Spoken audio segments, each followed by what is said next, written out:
Hello viewers, इस video lecture में हम लोग डिफरेंट टाइप के एसी पावर्स को डिस्कस करेंगे।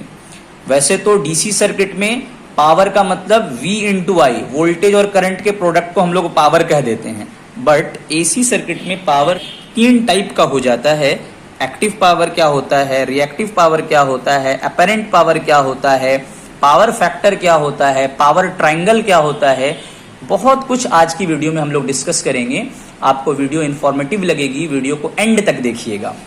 एक्टिव पावर का आसान सा डेफिनेशन ये है कि जो पावर लोड यूज कर पाता है, द पावर एब्जॉर्ब्ड और used by the load is known as active power. यानी एसी सर्किट में क्या होता है, चूंकि एसी सर्किट में वोल्टेज और करंट सेम फेज में नहीं होते हैं, आपस में लीड या लैग करते हैं। इस वजह से सारा का सारा पावर जो भी सोर्स से चल रहा है वो लोड यूटिलाइज नहीं कर पाता है। जितना पावर लोड यूटिलाइज कर पाता है उसको हम लोग कहते हैं एक्टिव पावर। इसका दूसरा नाम ट्रू पावर भी है, इसको हम लोग एवरेज पावर भी बोलते हैं। दूसरा डेफिनेशन इसका ये है, जैसे देखिए हम अगर वोल्टेज को रेफरेंस मान लें तो मोस्टली लोड मेरा इंडक्टिव नेचर का होता है, तो करंट लैग करेगी। मान लेते हैं कि करंट फाई एंगल से लैग कर रही है, यानी वोल्टेज और करंट के बीच का जो एंगल है, इसको हम लोग फेज एंगल कहते हैं, वो फाई है। तो इस करंट को हम लोग दो कंपोनेंट में डिसॉल्व कर सकते हैं। अगर हम एंगल की तरफ डिसॉल्व कर रहे हैं तो उसको हम लोग कॉस कंपोनेंट कहेंगे, यानी ये आई कॉस फाई हो जाएगा। और इसके अपोजिट में जो कंपोनेंट होगा उसको हम लोग साइन फाई कहेंगे, यानी आई साइन फाई हो जाएगा, साइन कंपोनेंट है ये। तो वोल्टेज और करंट के कोसाइन कंपोनेंट के प्रोडक्ट को, I am repeating, the product of voltage and cos component of current is known as active power और ट्रू पावर और एवरेज पावर। इसको हम लोग कैपिटल P से डिनोट करते हैं, इसका यूनिट वॉट होता है और इसको हम लोग वॉट मीटर से कैलकुलेट कर सकते हैं। अब दूसरा सवाल है रिएक्टिव पावर क्या होता है। तो रिएक्टिव पावर का जो आसान सा डेफिनेशन वो ये है कि product of voltage and sine component of current is known as reactive power. Once again, voltage और करंट के साइन कंपोनेंट के प्रोडक्ट को हम लोग रिएक्टिव पावर कहते हैं। यानी देखिए, वोल्टेज को अगर हम रेफरेंस लें, मोस्टली करंट लैगिंग नेचर का होता है क्योंकि लोड इंडक्टिव होता है। अब इस करंट को हम लोग दो कंपोनेंट में ब्रेक कर सकते हैं।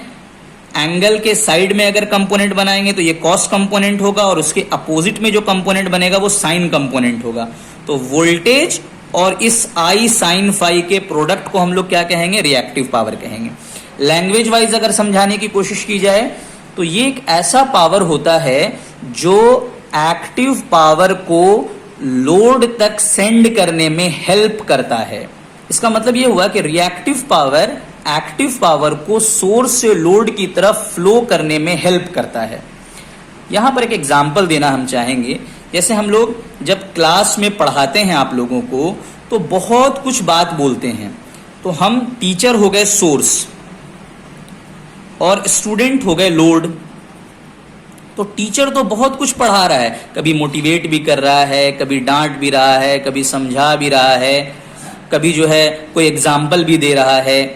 तो क्या ये सारी चीजें आप एग्जाम पॉइंट ऑफ व्यू से कंज्यूम कर रहे हैं? नहीं, बहुत सारी चीज आप भूल भी जाते हैं, बहुत सारी चीज को आप कॉपी में लिखते भी नहीं हैं।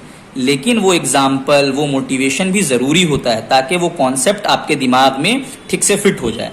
तो जो एक्स्ट्रा बातें जो हेल्प करने के लिए यूज की गई वो हो गया रिएक्टिव पावर। और जो एक्चुअल कॉन्सेप्ट जिसको आप अपने कॉपी में नोटबुक में लिख रहे हैं, जो एग्जाम पॉइंट ऑफ व्यू में पूछा जाएगा, जिसको हम लोग VVI लिख रहे हैं, उसको हम लोग कहेंगे एक्टिव पावर। ठीक है। और जो टोटल बातें सोर्स से बोली गई वो कहलाएगा अपरेंट पावर। ठीक है।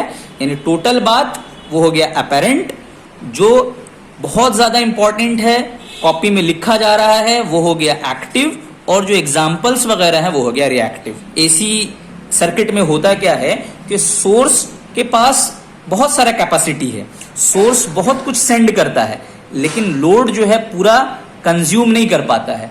तो सोर्स जो टोटल सेंड किया उसको हम लोग कहेंगे अपरेंट पावर। जो चीज कंज्यूम हो गया लोड के पास उसको हम लोग कहेंगे ट्रू पावर। और वो पावर जो ट्रू पावर को हेल्प किया सोर्स से लोड तक पहुंचने में, उसको हम लोग कहेंगे रिएक्टिव पावर। रिएक्टिव पावर का यूनिट क्या हो जाएगा, वोल्ट एम्पियर रिएक्टिव हो जाएगा, या अगर बड़ी यूनिट लेना है तो kilo volt ampere reactive, VAR या kVAR बोला जाता है।